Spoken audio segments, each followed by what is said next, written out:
Hey movie fans, so A Quiet Place Part 2 is the follow-up to the tremendously successful A Quiet Place from 2018, which I personally loved so much. I believe I had that as my top favorite movie of 2018, so naturally my anticipation was pretty high for this movie when it's supposed to come out in 2020, but alas, we couldn't have nice things in 2020, so this got delayed all the way till 2021, and now we have finally been able to see it. It is out now.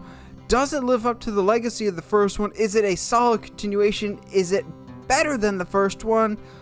Well, I won't say it's better, but then again, like I said, the first one was my favorite movie of 2018, so that bar is set tremendously high. To get a hit anywhere in the same ballpark would be an accomplishment in my book.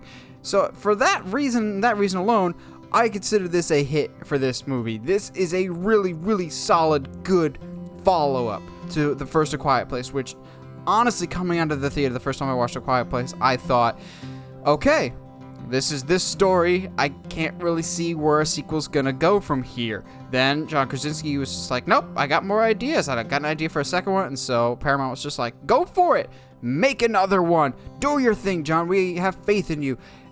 Sure enough, John Krasinski again directs an astounding, tense thriller. It is a very different stylistic movie from the first one. The first one very much focused on the family drama of the Abbotts and their failure to communicate, manifesting in an actual silence. Due to some tragedy that happened to them at the beginning of the movie, they have not been able to correctly express their emotions and vocalize their feelings. I thought that was a brilliant play. This second one feels more like a traditional post-apocalyptic film. Felt a little more like The Last of Us. Not that that's a bad thing, it just was a different type of movie, and in that regard, it focuses on different elements and therefore different characters. As well as having a tonal direction, we also get a change in direction in terms of who leads the narrative this time around. Obviously, we don't have Lee Abbott, John Krasinski anymore. However, he does show up in a flashback, which is kind of nice to get some more clarification of what the world was like before everything went haywire. What was normal like at one point in time? What we kind of get in this nice flashback is just kind of establishing, without giving too much away, what these things are or where they kind of come from, while still kind of keeping a big chunk of that a mystery. Now, because we don't have Lee focusing the narrative here this time around, protecting his family, we get other people that get to shine through, most notably Millicent Simmons, who was the daughter in the first one and is the daughter again here. She's more or less the main character this time around, and she absolutely crushes it. She carries this movie on her back. Her and I believe it's either Cillian Murphy or Cillian Murphy, I can never pronounce his name correctly, Scarecrow from the Dark Knight trilogy, the guy from Inception. He's been in a ton of stuff. The two of them kind of have this mission that leaves Emily Blunt and Noah Jupe's characters at a different location. Without saying too much, there's two distinct narratives happening at the same time. Both of them I thought were really, really compelling and really, really tense at any given moment. But it is very different than the first A Quiet Place, which all takes place in one location, very centralized, very tense in that regard, because you know, okay, this one family's in danger. But like a proper sequel should, it expands the universe and expands the lore, while also making it a bigger story, but focusing and doubling down on our characters. John Krasinski does an excellent job with establishing characters. You double down on who these characters are, but there's growth and development from our two main kids. We're not going to have that as much from our adult leads, but that's because they're supposed to be that way. They're supposed to be this still calming presence in this horrible, horrendous situation that everyone is in. The kids are what's really, they're forced to grow up in this new environment, and Millicent as the lead is fantastic. But that's not to say the other performances aren't great. Emily Blunt is fantastic, Cillian, whatever we want to call him, Murphy is excellent, and Noah Jupe is also fantastic. Without delving too much into spoilers, for those that remember the first A Quiet Place, the Home Alone type scene with the nail sticking out of the board, oh, there's something much worse in this movie that I don't cringe too often in movies, but I was squirming in my seats that I was not okay with, and I mean that in the best possible sense.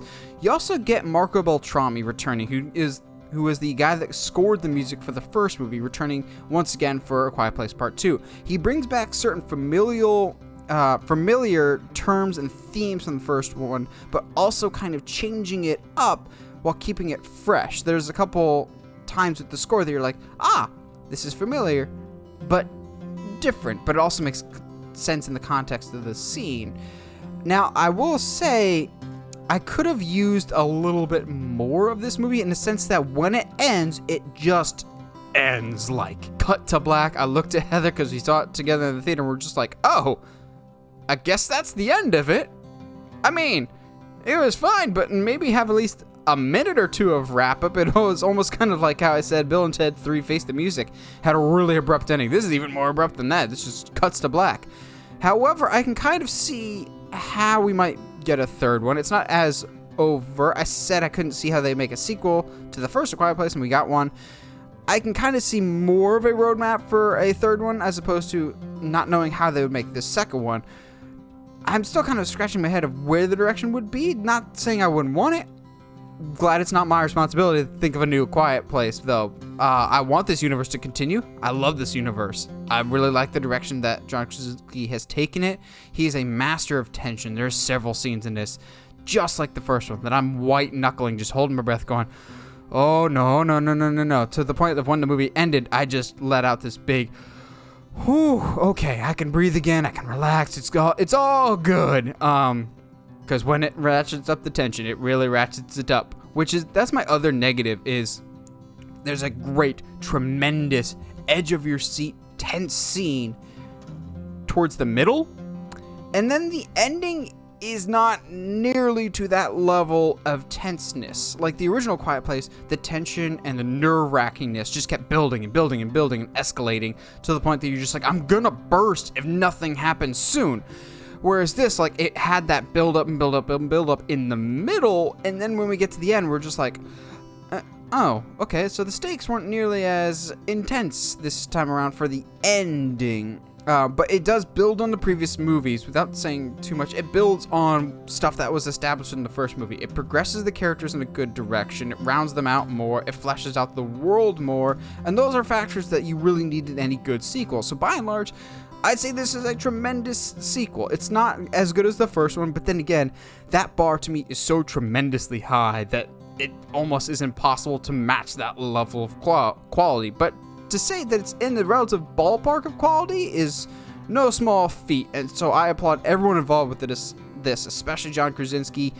I really, really look forward to seeing his directorial future because I think he can be one of the biggest and best names in the horror genre and just the directorial game in general, because he's crushed it twice in a row now, and I look forward to seeing what he's got on board next. Well, what did you guys think of A Quiet Place Part 2? Did you like the first one? Are you looking forward to the second one? Have you seen the second one? Let me know in the comments below. I always like hearing from you guys. If you haven't already, subscribe to me on the YouTube channel, or you can find the Uncharted Media podcast wherever you find your podcast, whether that's Spotify, iTunes, Google Podcasts, or even here on the YouTube channel. And as always, stay sharp, movie guys and gals.